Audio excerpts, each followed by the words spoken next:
puppets of the failed seducer. The first time it happened, Elijah thought he'd bruised his knuckles on the subway pole. He was 23, studying composition at Juilliard, and he just asked the cellist with the birthmark shaped like a treble clef if she wanted to get coffee. She'd said no with her eyes before her mouth caught up that particular species of kindness that feels like swallowing glass. On the train home, his right hand began to ache. By the time he reached his studio apartment in Washington Heights, the skin had gone rigid, smooth. He touched it with his left hand and heard a soft tock-tock, wood on wood. His pinky and ring finger had transformed, not metaphorically, not symbolically. The flesh had become maple, the joints crude hinges. When he flexed them, they moved with the reluctant clicking of cabinet doors. He didn't go to a doctor. Somehow he knew they wouldn't understand. This was the mathematics of his particular curse. Rejection converted to transformation. Desire repaid in inches of himself lost. Elijah had always fallen easily. A stranger's laugh in a bookstore. The way someone tied their shoes while waiting for the light to change. A barista who wrote, "Have a good one," on his cup with an exclamation point that seemed, for exactly 4 hours, like the most important punctuation mark in the English language. His therapist called it limerence. His mother called it being too sensitive. His roommate called it exhausting to watch, dude. But Elijah experienced it as a kind of involuntary mysticism.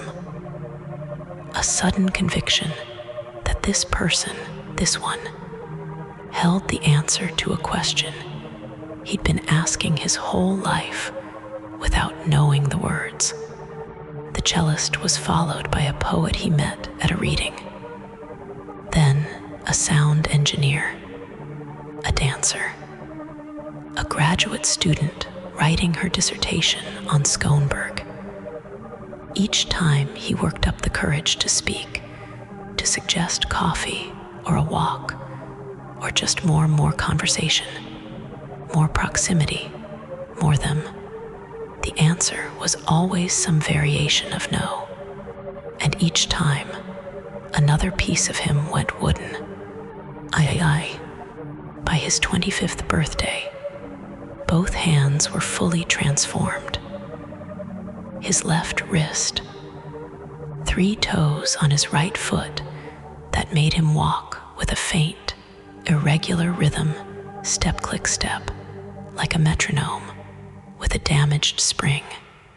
He learned to wear gloves, even in summer. Learned to play piano differently, compensating for joints that no longer had the fluid give of cartilage and tendon.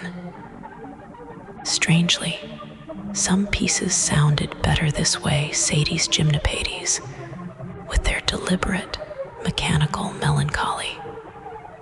Bardak's angular rhythms. His professor asked if he developed a new technique. Elijah said yes. The truth was he'd stopped trying to date. Stopped making eye contact on the subway. Stopped going to parties where someone might smile at him in that particular way that made his chest feel like a cathedral with all its windows open. But loneliness is its own kind of compulsion. And Elijah was still human enough, barely, to hope. Her name was Iris, and she approached him. It was at a gallery opening in Chelsea, a multimedia exhibition exploring silence in music. Elijah had gone alone, as he did everything now, content to observe, to not want. But Iris appeared beside him in front of a video installation. John Cage's 433, performed by an orchestra of empty chairs. She said, "I think this is the saddest thing I've ever seen." He said, "Or the happiest." She turned to look at him then, and her eyes were the exact gray of piano keys. And Elijah felt the old, dangerous warmth spread through his chest. They talked for 3 hours. She was a set designer. She loved Messine and thunderstorms, and the way certain buildings looked at twilight. She asked questions about his music and actually listened to the answers. When he made a joke about Schoenberg's 12-tone technique being the musical equivalent of a dinner party where everyone's arguing in different languages, she laughed so hard she had to lean against the wall. When he finally confessed, voice shaking, that he'd like to see her again, she said, "I'd like that too." He waited for the pain, the familiar ache of transformation. Nothing happened. For 3 weeks, Elijah lived in a kind of euphoric disbelief. They saw each other almost every day. Iris took him to a warehouse in Bushwick where they were building a stage set designed to collapse in slow motion over the course of a play. He took her to a midnight concert at a church in Harlem where the composer had scored music for the radiators, hiss and clank. She noticed the gloves, but didn't ask. She noticed the way he walked, but matched her pace to his without comment. And slowly, carefully, he began to hope that maybe he'd been wrong. Maybe the curse had lifted. Maybe desire could be mutual. Maybe he could be wanted instead of tolerated, loved instead of pitied. On their 4th week together, Iris took his gloved hand in the darkness of a movie theater and said, "Can I see?" He hesitated, then nodded. She peeled off the glove slowly, and in the flickering light from the screen, she saw his wooden fingers, the painted ridges that approximated knuckles, the thin wires visible in the joints. She didn't flinch. She laced her fingers through his and whispered, "You're beautiful." That night, he checked himself obsessively in the mirror, convinced more of him would have changed. But everything looked the same. His wooden parts were still wooden. His flesh was still flesh. He let himself believe it would stay that way. The pain started on a Tuesday. He was at Iris's apartment, watching her sketch ideas for a new production, a surrealist opera where all the characters were trying to remember how to be human. She was talking about string theory and stage fog, and whether love was a state or an action. And Elijah was nodding, smiling, participating, except he realized, with a horror that felt like falling downstairs, that he wasn't feeling anything. The warmth in his chest when she laughed had gone cold and smooth. The ache of missing her when she left the room had stiffened into something rigid and hollow. His smile was operating on wires and pulleys now. He excused himself to the bathroom and looked in the mirror. His jaw had transformed painted wood carved into the approximation of pleasure. His lips moved when he wanted them to move, but they no longer belonged to him. They were props, mechanisms. He returned to the living room, and she looked up radiant and said, "I love you, you know that." His mouth said, "I love you too." The words came out perfect, the exact right intonation, the exact right softness, but they were just sounds his wooden throat produced. Phonemes arranged in the right order. He felt nothing. VII.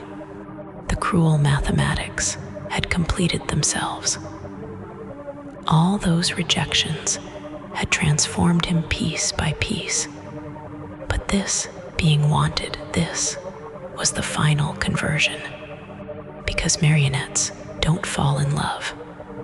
They perform love when the right strings are pulled. They smile when the audience needs smiling.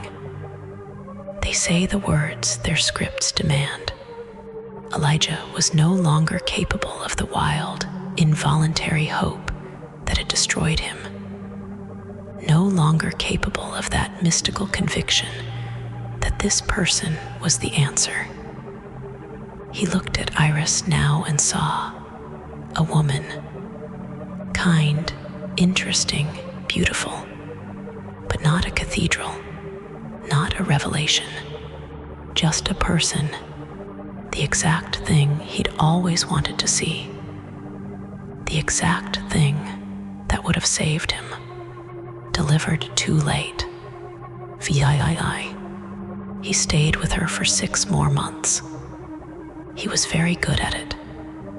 He remembered anniversaries and texted good morning and asked about her day with what seemed like genuine interest. He made love to her with what appeared to be passion, his wooden body moving with programmed precision, hitting every beat, every cue. She told her friends he was the healthiest relationship she'd ever had.